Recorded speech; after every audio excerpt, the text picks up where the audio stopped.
Sean bienvenidos nuevamente a estas clases de Derecho Internacional para conocer algunas nociones, algunos conceptos y categorías que son propios de la materia y que además nos ayudan a comprender nuestra realidad cotidiana. Para el día de hoy, nosotros vamos a trabajar una idea trascendental referida a las relaciones entre estados a partir de situaciones que se denominan controversiales o, por decirlo menos, de diferencias entre la concepción de un estado a otro. En este sentido, nosotros vamos a abordar el tema del derecho al asilo diplomático. Vamos a tener un primer concepto respecto a lo que es el asilo diplomático para abordar la temática de la protección que debe otorgar un Estado a su misión diplomática, principalmente sea en su embajada o sea en su consulado, a las personas que se encuentran perseguidas por razones políticas en otro Estado. Muchas veces hemos vivido acá en Bolivia y en otros países que hay ex autoridades o autoridades todavía en curso que buscan refugiarse, que buscan cobijo en una embajada, en un consulado, porque se sienten perseguidas o porque de verdad las están persiguiendo, y este concepto del asilo diplomático precisamente aborda esta temática. Entonces, estos territorios que se consideran propios en estado ajeno va a cobijar a esas personas que por alguna razón política, principalmente cambio de régimen o una situación de renovación en el gobierno de turno, se ha dado a sus personas.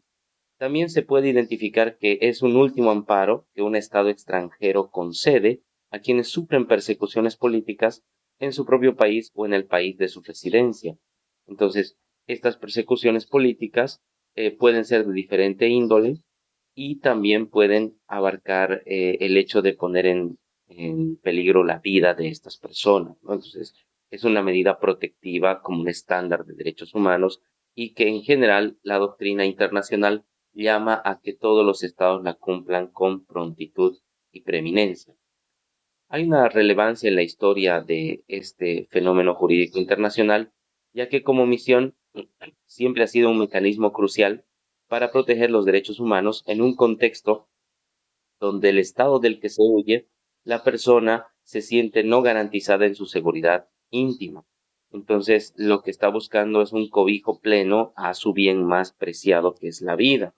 Y esto ha tenido un antecedente histórico en lo que se conoce como el asilo religioso.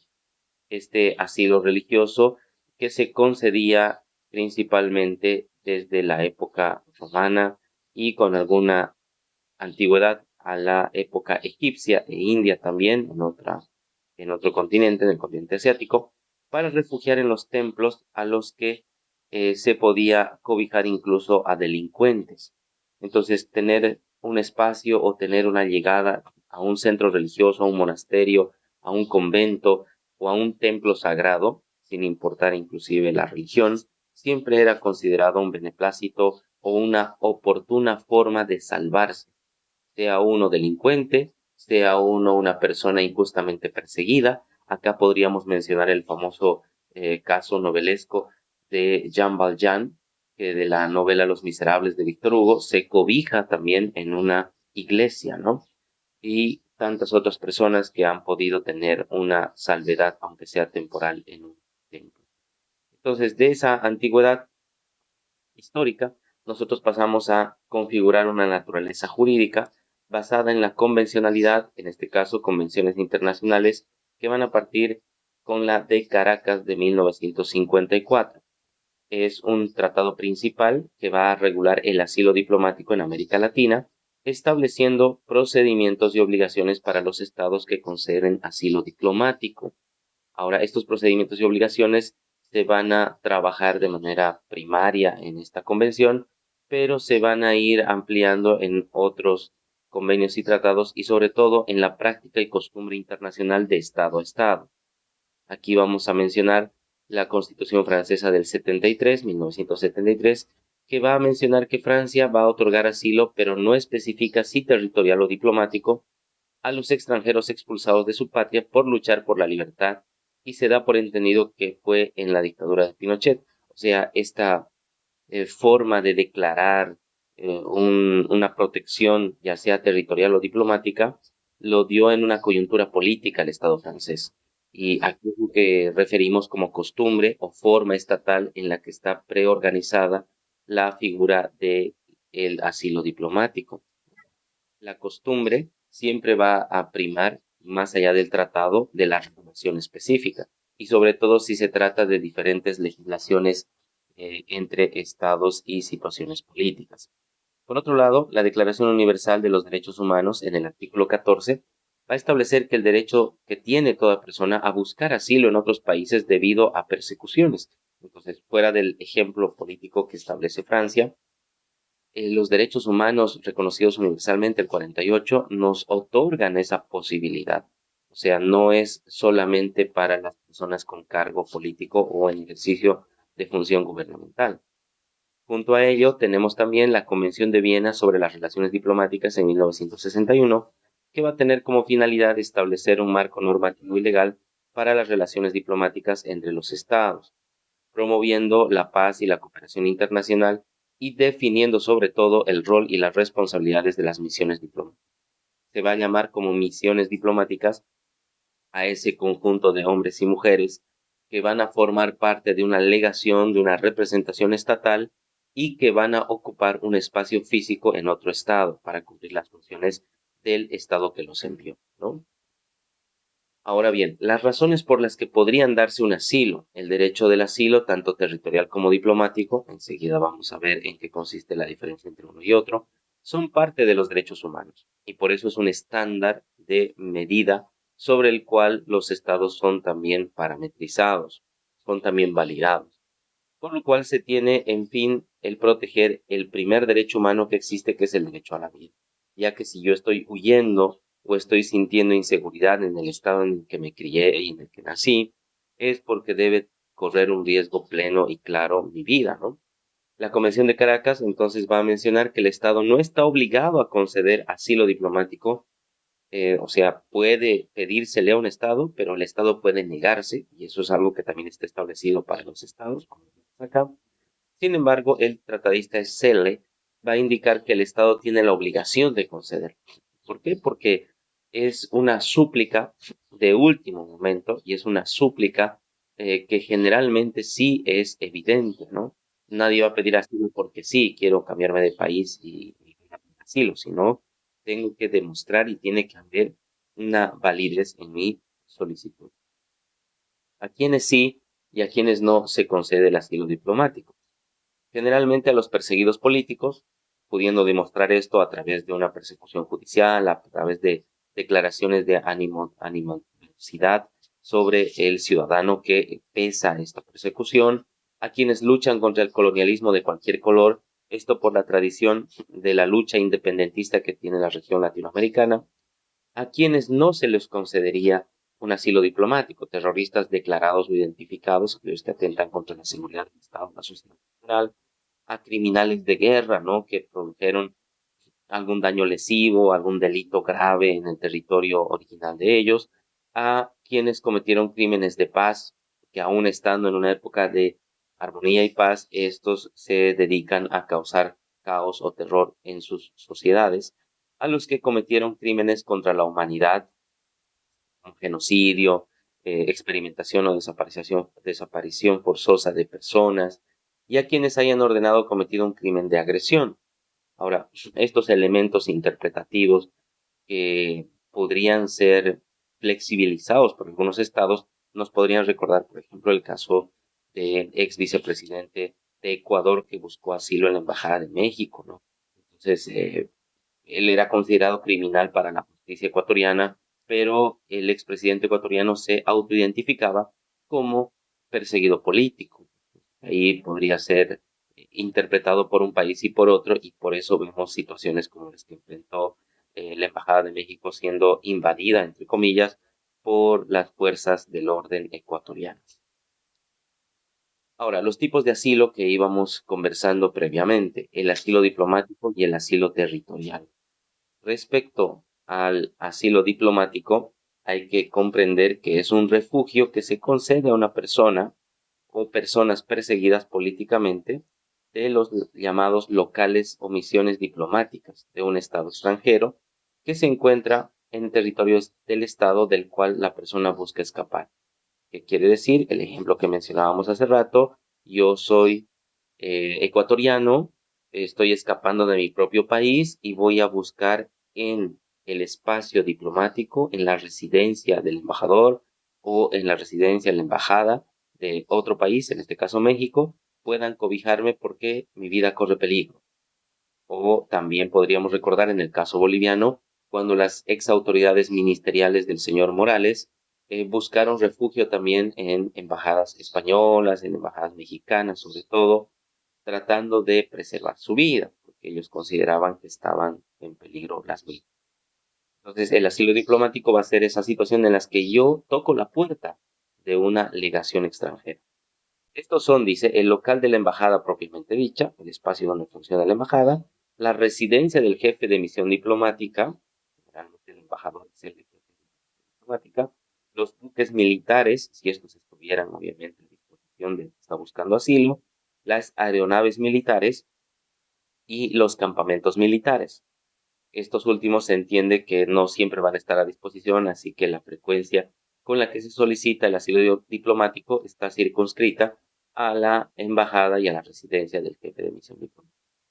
¿Qué no se considera asilo diplomático? O sea, para solicitarlo, ¿no? Los locales consulares, porque en estos se hacen trámites administrativos interestatales y no necesariamente van a ser sujetos o espacios validados para solicitar esta protección debida. Las sedes de los organismos internacionales, la sede de la UNASUR, de la OEA, de la Comunidad de Naciones, pese a que realizan un trabajo de interconexión entre estados, no van a ser necesariamente espacios donde uno pueda solicitar asilo. Los vehículos oficiales, por más que tengan placas o matrículas diplomáticas, ¿no? Tampoco los locales ocupados por misiones diplomáticas extraordinarias o especiales, ya sea de carácter transitorio o temporal, porque no están cumpliendo los requisitos específicos detallados en la Constitución. Ahora, rangos. En la embajada o local y residencia de misión, jefe de misión, suele ser el lugar más usual, más requerido. Si no hay embajador, va a ocupar su lugar el encargado de negocios permanente, también conocido como carta de gabinete, ¿no? En caso de que no haya ninguno de los dos, estaría como jefe de misión el encargado de negocios interino y puede ser el tercer secretario de la embajada para poder llevar adelante el que siempre pueda haber una autoridad del otro estado o un representante al cual se le pueda solicitar el asilo correspondiente. Las características de este asilo diplomático. El derecho del asilo diplomático es exclusivo para perseguidos políticos. Quien califica al perseguido es el Estado que concede el asilo. El Estado extranjero, es decir, quien busca el asilo no tiene la obligación de conceder el asilo necesariamente. La concesión de asilo no estará sujeta a la regla de reciprocidad. Es decir, tú me aceptas 3 asilados, yo debo aceptarte 3. No significa que deba ser en armonía de situación. En caso de negociación de asilo diplomático, el Estado que lo niega no está obligado a explicar sus razones, simplemente lo puede negar, pero hay conjeturas e inferencias explicativas generalmente por factores doctrinarios o políticos, ¿no?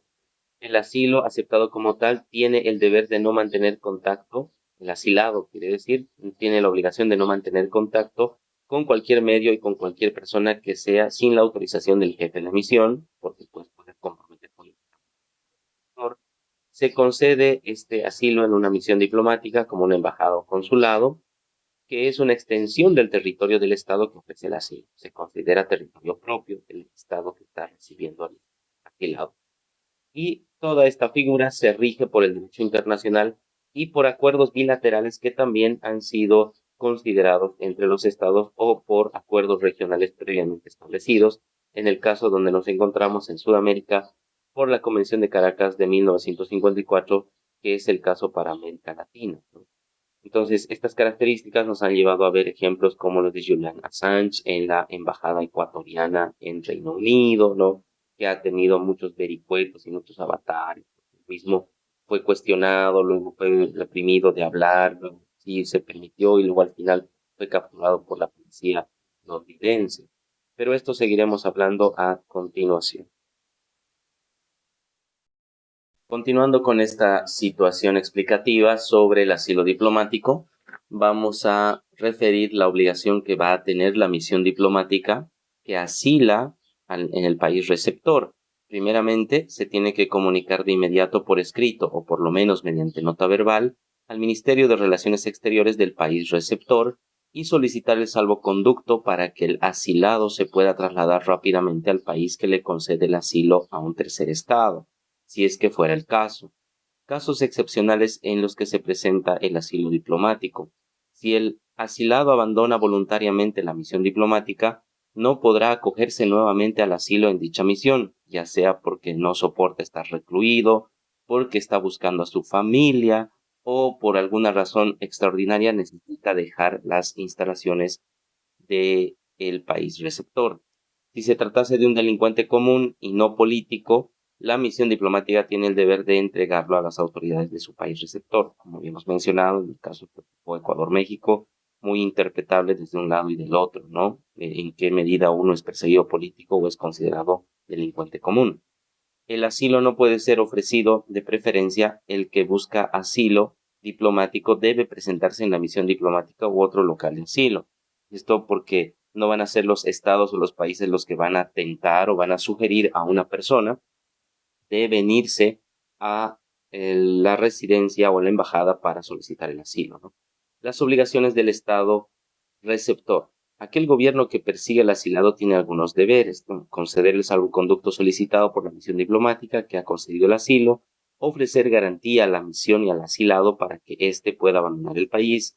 El estado receptor tiene que proteger a las misiones diplomáticas que se encuentran en su territorio para que no sean molestados por haber concedido asilo a determinadas personas. No debería generar incomodidad una relación entre estados por el hecho de haber concedido a un número determinado de ciudadanos el asilo, ¿no? Aunque muchas veces esto se demuestra en declaraciones o en manifestaciones de animosidad negativa entre unas autoridades y otras. La finalización del asilo diplomático. El asilado político no puede quedarse indefinidamente en algunos de los locales de la misión, sino por estas causas. La concesión del asilo con la correspondiente entrega del salvoconducto del asilado que abandona el país cuyo gobierno lo persigue, la renuncia del asilo político que debe ser de forma voluntaria, es decir, que no exista coacción, presión, amenaza o chantaje, la entrega del refugiado que no ha sido aceptado formalmente como asilado a las autoridades correspondientes, demostrando que es un delincuente común, la huida del asilado sin conocimiento de la misión que le ha concedido el asilo, es muy extraño porque las embajadas y las residencias suelen estar muy bien custodiadas y vigiladas, ¿no? Desde que huya alguien sería algo muy extraordinario, pero se considera una situación de este tipo. El traslado del asilado con otra misión diplomática por hechos que hayan sido más seguros o que le hubieran aceptado formalmente ese traslado, el fallecimiento del asilado como ser personas enfermas o de avanzada edad y que por lo tanto ya no pueden estar ahí. Asilo. Hay casos relevantes de asilo diplomático que podríamos mencionar para poder resaltar este tema. El caso del famoso político Víctor Raúl Haya de la Torre, 1949, que fue líder político y fundador del APRA, y que se refugió en la Embajada de Colombia en Lima después de un golpe de Estado, ¿no? Como algo emblemático respecto a las relaciones entre ambos países y como alguien que utilizó esta figura de derecho internacional con una razón de estudio principal. El caso de Julian Assange, que habíamos mencionado, fundador de Wikileaks, que buscó asilo en la Embajada de Ecuador en Londres para evitar la extradición a Suecia por acusaciones de delitos sexuales y posiblemente Estados Unidos por la publicación de documentos secretos, ¿no?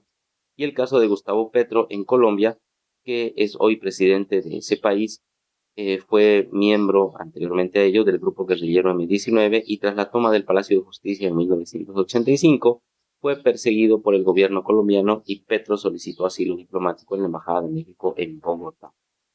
Veamos que aquí hay una tendencia en la región. México suele ser un país que se enorgullece de estar eh, vinculado con la política de la no intervención y por eso abre sus puertas a cualquier persona de cualquier nacionalidad que pudiera sentirse perseguida. cuestión que vamos a ver muy recurrente en la situación de los latinoamericanos que buscan. Aquí tenemos el ejemplo del famoso Gonzalo Sánchez de Lozada, expresidente boliviano, que tras su renuncia como alta autoridad del país, debido a las protestas sociales que se denominó como Guerra del Gas, solicitó asilo en la Embajada de Estados Unidos. Además que en la figura del señor Sánchez de Lozada, al tener doble nacionalidad, él tiene la nacionalidad norteamericana y la nacionalidad boliviana, no solamente se facilitó esto, sino que el país norteamericano fue abierto para él, ¿no? Recordemos que parte de su niñez y juventud la allá, y es un caso también de estudio por demás interesante ya para ver otras figuras del derecho internacional como el caso de una persona con doble nacionalidad. El asilo territorial, la otra forma en la que se puede conceder el asilo. Hasta el momento hemos visto que el asilo puede ser diplomático, utilizando la residencia o la embajada del país extranjero, pero el asilo territorial, que es la otra forma, también va a ser una protección que va a otorgar el Estado dentro de su territorio a los considerados perseguidos. Se considera directamente en el territorio del país receptor, sin la intermediación de una embajada o consulado. Es decir, quien obtenga el asilo diplomático en algún local de la misión diplomática, una vez que abandona la misión que se le concedió el asilo diplomático y llega al país donde se debe transcurrir su exilio, se convierte automáticamente en asilado territorial. Puede ser que por obtención del salvoconducto, al haber estado yo asilado en México, en la Embajada de México, pueda trasladarme al país mexicano territorialmente hablando y pasar allá mi exilio, pasar allá todo el tiempo que el asilo político dure, considerando que los regímenes políticos cambian y puede que yo vuelva a mi país después de que el régimen que me persigue haya pasado. Siguiendo con esto, nosotros vamos a tener ciertas características que hacen al asilo territorial. Se solicita directamente al Estado donde la persona se encuentra, es discrecional, lo que significa que el Estado tiene la libertad de concederlo o no, parecido al asilo diplomático, puede ser concedido por razones políticas u otras. Aquí tiene el factor humanitario, ¿no? Si producto de una guerra civil, de un desorden o conmoción violenta, hay grupos humanos que de repente se encuentran trasladados o obligados a trasladarse a otro territorio y éste los recibe, entonces se va a considerar un asilo territorial directo. El refugiado adquiere la protección completa del Estado que otorga el asilo, pudiendo residir en ese país de forma temporal o permanente, ¿no? Tal vez temporalmente para dirigirse a otra realidad estatal. Casos relevantes de asilo territorial. En el caso de la Guerra Civil Española del 36 al 39, México otorgó asilo a miles de refugiados republicanos que huían de la dictadura de Franco, ¿no? Y ahí bastaba con llegar al territorio mexicano para poder ser considerado un asilado. En el caso famoso también, en 1999, de Elian González, un niño de procedencia cubana, cuyo estatus migratorio se convirtió en un conflicto diplomático entre Cuba y Estados Unidos, porque fue tratado muy violentamente, como si se tratara de un delincuente, pero él había llegado a territorio norteamericano junto con sus padres que lo fallecieron, ¿no? El caso de León Trotsky en México, 1937, que fue uno de los principales líderes de la Revolución Rusa y que había sido perseguido por el régimen de Stalin, siendo expulsado de la Unión Soviética. Él tenía un estilo y en la residencia donde moraba se ha hecho un museo, la casa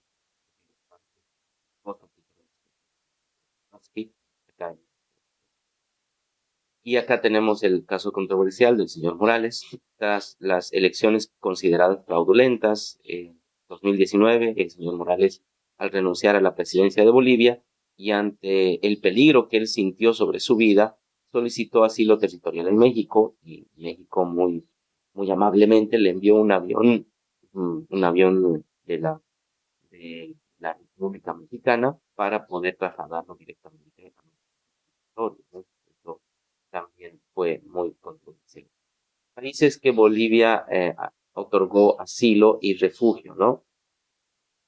Paraguay, durante el régimen dictatorial de Alfredo Stroessner, Bolivia ofreció asilo a algunos ciudadanos paraguayos que huían de la persecución política de su país. En el caso de Chile y la dictadura de Augusto Pinochet, también se ofreció asilo a algunos chilenos que escaparon de la represión en su país. En el caso argentino, Durante la dictadura militar del 76 al 83 en el siglo XX, Bolivia recibió a ciudadanos argentinos que buscaban refugio de esa persecución. Y en el caso venezolano, por la diáspora que ha sucedido después de el país, Bolivia ha sido un país de refugio para algunos ciudadanos venezolanos que han buscado asilo en medio de la crisis política y económica que vive su país. Aunque no todos tienen una condición privilegiada, pues sabemos qué son los refugiados y cuál sería la diferencia con los asilos. El refugiado es una persona que huye de un estado por persecución política o religiosa. Se lo integra con aquellos inmigrantes que buscan supuestamente mejores medios de subsistencia en otros países.